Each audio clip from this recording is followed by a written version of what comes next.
Alright check it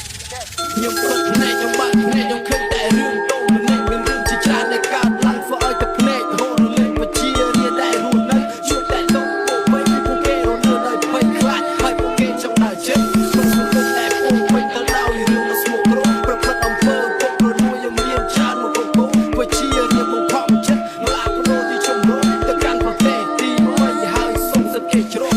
សង្គមនេះមើលទៅដូចជាអាណាធិបតេយ្យដែលមានអំណាចមកបិសាចសម្លាប់មិនឲ្យមានដៃអ្នកណាដែលហ៊ានលើបំរាក់គឺអ្នកនឹងត្រូវតែខ្សែមានតែធ្វើតាមគេបើចង់រស់ឃើញប៉ុណ្ណឹងថ្ងៃគ្រប់យ៉ាងគេអ្នកគ្រប់គ្រងហើយគេជាអ្នកកំណត់គ្មានអ្នកណាដែលអាចប្រឆាំងព្រោះគេប្រើអំណាចសម្បត្តិព្រមរួមទាំងវេទនាចូលស្ទឹងទៅតាមបទបជារៀបរួមនៅក្នុងឆាកជីវិតយ៉ាងកំសត់ខ្ញុំគិតភ្នែកខ្ញុំបើកភ្នែកខ្ញុំឃើញតែរឿងតូចម្នាក់មានរឿងជាច្រើនដែលកើតឡើងធ្វើឲ្យតែភ្នែករហូតរលាយបជារៀនដែលរស់នៅជួបតែតូច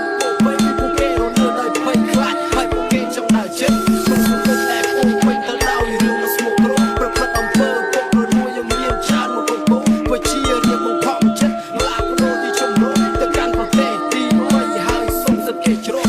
សង្គមនេះមើលទៅដូចជាអាណាធិបតេយ្យដែលមានអំណាចមកបិសាចសម្លាប់មិនឲ្យមានដៃអ្នកណាដែលហ៊ានលើបំរាក់គឺអ្នកនឹងត្រូវតែខ្សែមានតែធ្វើតាមគេបើចង់រស់ឃើញប៉ុណ្ណឹងថ្ងៃគ្រប់យ៉ាងគេអ្នកគ្រប់គ្រងហើយគេជាអ្នកកំណត់គ្មានអ្នកណាដែលអាចប្រឆាំងព្រោះគេប្រើអំណាចសម្បត្តិព្រមរួមទាំងវេទនាចូលស្ទឹងទៅតាមបទបជារៀបរួមនៅក្នុងឆាកជីវិតយ៉ាងកំសត់ខ្ញុំគិតភ្នែកខ្ញុំបើកភ្នែកខ្ញុំឃើញតែរឿង